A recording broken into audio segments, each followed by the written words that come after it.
నీ అందం పాడైపోను. ఎవరో తెలియదా? ఏమో నాకు కొద్దిగా మాయ కొడుతుంది, పావు కిలో మాయ కొడుతుంది. మాయ కొడుతుందా? అలివేది అలివేది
మా రావడము మా పూర్వస్థితి, మా కాపుర స్థలము, మా జన్మ లక్షణము నీతో స్పష్టంగా చెప్పాను కదా. ఏమి లేకుండా నా పేరు సుభద్ర అంటారు. సుభద్ర.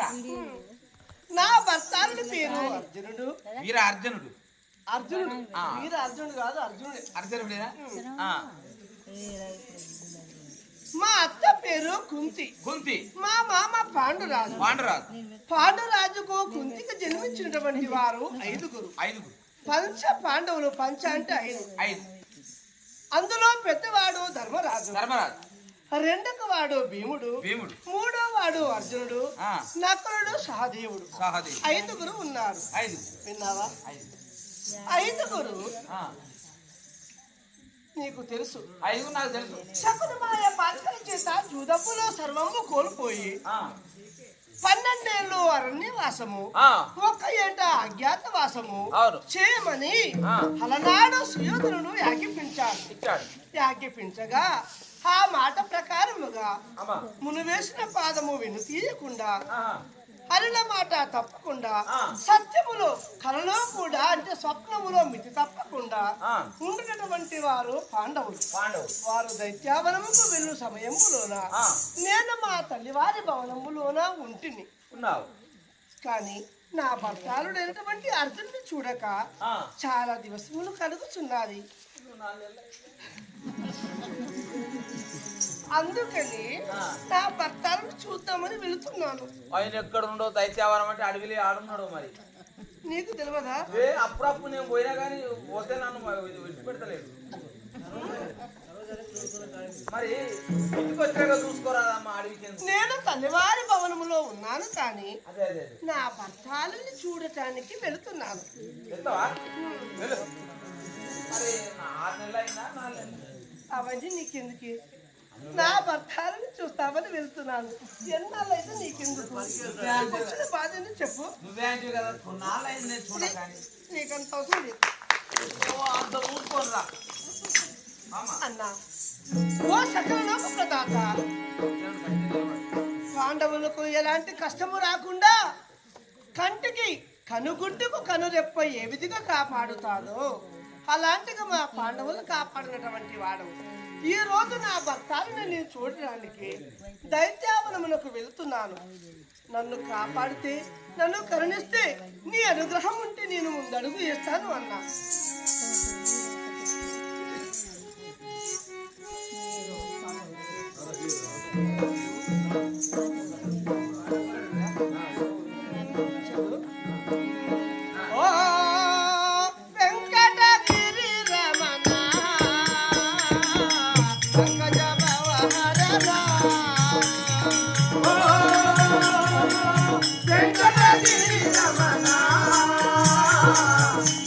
Rama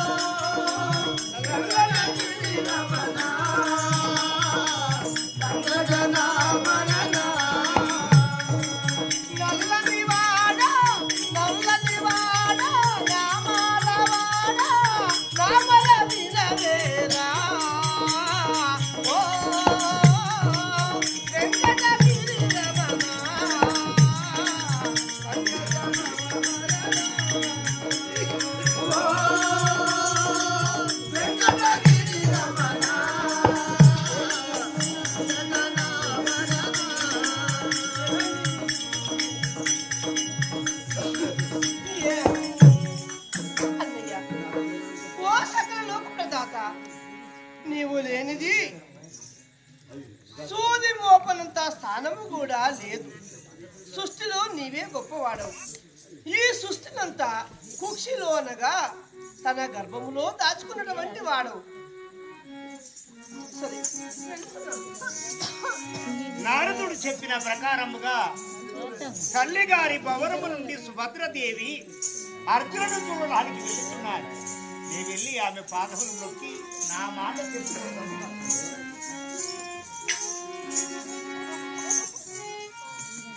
సుభద్ర వందనములు తల్లి, వందనములు. చల్లగా వర్తిల్లు. ఎవరై నీవు? చూడు తల్లి, ఎవరు నీవు? ఎందుకని మా వద్దకు వచ్చావు? నేను ఒక పేదవాడిని. నన్ను రక్షణ చేయమని నీ పాదములు వేడుకున్నాను తల్లి. రక్షణ చేయమని.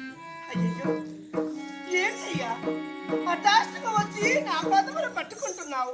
ఎవరు నీవు? లేవు లేవు. అభయం ఇచ్చిన తదుపరి చెప్తాను తల్లి. అవ్వ, ఏంటయ్యా నీవు ఎవరో నాకు తెలియదు. నీ ఊరేంటో నాకు తెలియదు. నీ పేరేంటి కూడా నాకు తెలియదు. హఠాత్తుగా వచ్చి నా పాదములు పట్టుకొని అమ్మా నాకు ఆపద వచ్చాది, అభయమియ్య తల్లి, అలా అయితే నా కష్టము చెప్తానంటున్నావు. నేను ఎలా నీకు అభయం ఇవ్వాలి? సరే సరే మా నీవు వచ్చి శరణు కోరావు కాబట్టి నాది ఏమీ లేదు. ఎందుకు అను? మా మామ పాండురాజు పాదముల సాక్షిగా, మా అత్త కుంతిదేవి పాదముల సాక్షిగా, మా పెదబావ ధర్మరాజు పాదముల సాక్షిగా, నన్ను అగ్ని సాక్షిగా వివాహమాడినటువంటి నా భర్తారుడు అర్జునుని పాదముల సాక్షిగా, మా అన్నయ్య శ్రీకృష్ణ భగవానుని పాదముల సాక్షిగా నీకు ఎలాంటి కష్టము వచ్చినా తప్పనిసరిగా నిన్ను కాపాడుతాను. ఆహా, బ్రతికి బయటపడ్డాను నేను. సంతోషం. చెప్పు, నువ్వు ఎలాంటిగా బాధపడకు. ఏ కష్టం వచ్చినా నిన్ను కాపాడుతాను. సుభద్ర తల్లి, ప్రారంభిక్షము పెట్టుమని నీ పాదాలు మొక్కాను. నాకు అభయం ఇచ్చావు.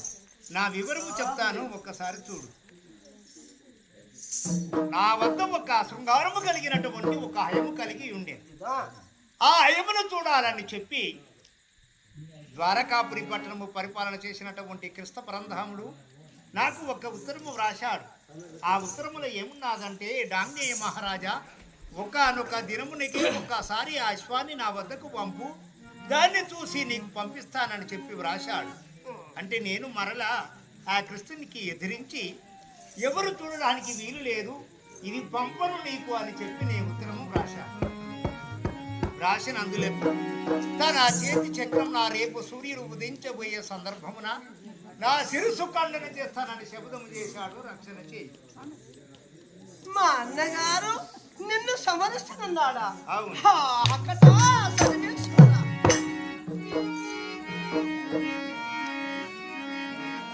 ఏమయ్యా, ఎంత పని చేసేదివి? హఠాత్తుగా వచ్చి నా భర్తాన్ని కొరకై నేను వెళ్ళు సమయంలోన నా పాదములు పట్టుకుంటే ఏ కష్టము వచ్చాదో అని నేను నీకు అభయం ఇచ్చాను. కానీ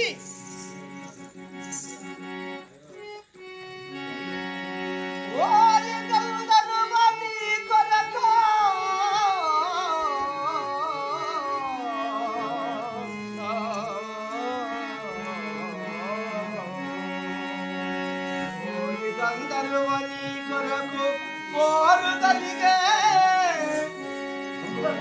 మమ్ములను కన్నట్టి అలా మాధవునితో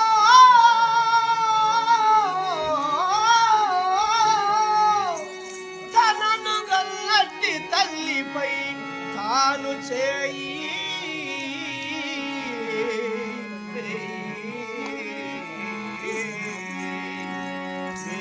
విధమాయే నేనేమి చేయుదానా?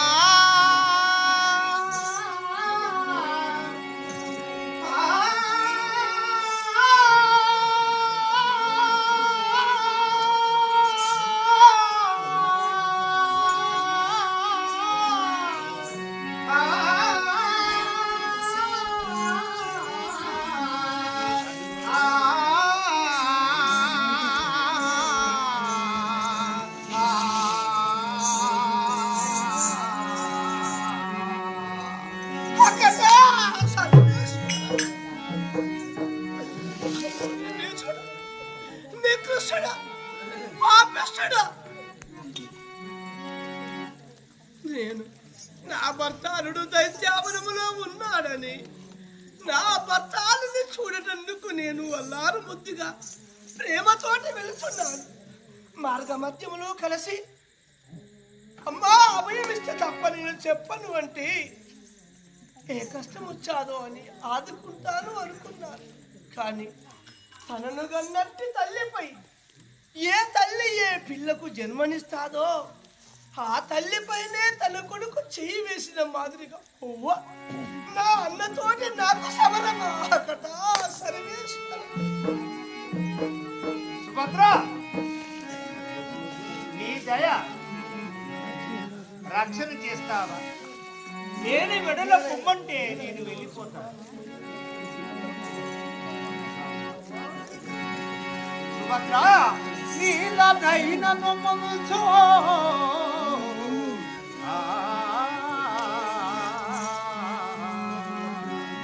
నీలనైనను మనసు పాలనైనను మనసో పట్టి ఎరులకు అప్పగించునేమో.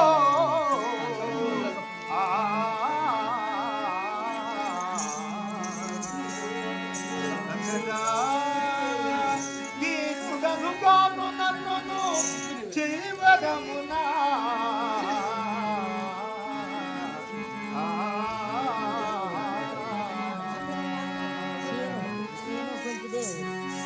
నీళ్ళనైనను ముంచు పాలనైనను ముంచు పట్టే ఎరులకు అప్పగించిన నీవే కనుక నీక నేనిచ్చినటువంటి మాట ప్రకారముగా నీక నువ్వు నాకు అభయం ఇచ్చావు.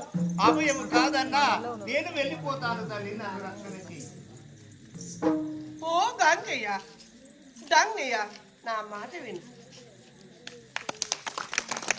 మా పాండవ వంశములోన మా ధర్మ పద్ధతి మా మామ పాండురాజు నా భర్తాలుడు మా బాబా పెద్దలు చెప్పినటువంటి ధర్మము ఏంటి అంటే మాట ఇస్తే ప్రాణం పోయినా మేము మాట తప్పేవారము కాదు.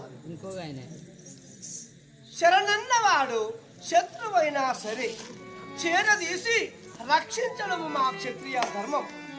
నీ గురించి నా ప్రాణం పోయినా పర్వాలేదు కానీ నిన్ను నేను కాపాడుతాను. నువ్వు వెళ్ళు. నీ గురించి నా భర్తాలని చెప్పి తప్పనిసరిగా నిన్ను కాపాడుతాను. అది నా ధర్మం. మాదైతే ఇచ్చాను కానీ భర్తాలని చూస్తేందుకు వెళ్తున్నానన్న సంతోషమే తప్ప లోపల భయం నాది నాకే ఉన్నది. వెళుతాను కానీ ఏమంటాడో, నన్ను చూసి మురిసిపోతాడో కోపం చేస్తాడో తెలియదు.